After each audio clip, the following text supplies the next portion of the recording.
DJ Mantosh Nirvana.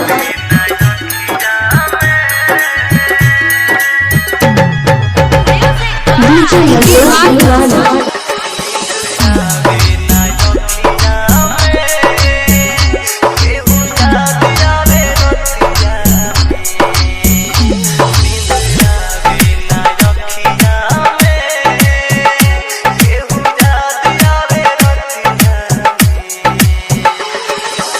प्यार करेलू का कहला ह तू हमसे प्यार ना करेलू प्यार और हम तोहरा से तोहर दिमाग खराब आका तोहरा जैसी लड़का के ये सबसे बड़ा प्रॉब्लम होला कहां दो बेर हंस के बात का कर लेवे सर पर प्यार के भूत सवार हो जाला। काजल हाथ छोड़ हमार हमसे ज्यादा प्यार तो के केहू नहीं के कर सकत हम कहतानी हाथ छोड़ हमार काजल हम तो के बहुत खुश रखे हाथ छोड़ हमार DJ Mantosh Nirvana.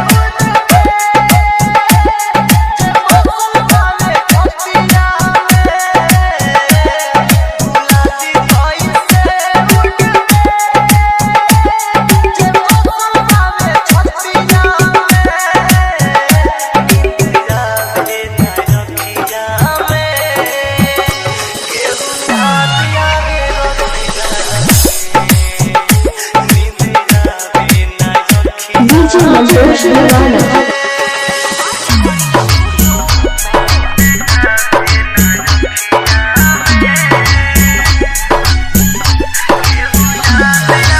DJ Mantosh Nirvana. मोहब्बत को लोग जब खुदा मानते हैं तो प्यार करने वालों को क्यों बुरा मानते हैं। जब जमाना ही पत्थर दिल है तो पत्थरों से लोग दुआ क्यों मांगते हैं। जो खून बहाया उसका गम नहीं और जो पाया वो किसी से कम नहीं।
हम किसी दूसरे की अमानत है। नहीं, तुम सिर्फ मेरी हो और किसी की नहीं हो सकती।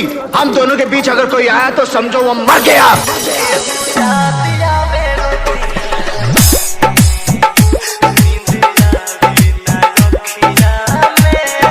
हमसे ज्यादा प्यार तो के केहू नहीं के कर सकत हम कहतानी हाथ छोड़ हमार काजल हम तो के बहुत खुश रखे हाथ छोड़ हमार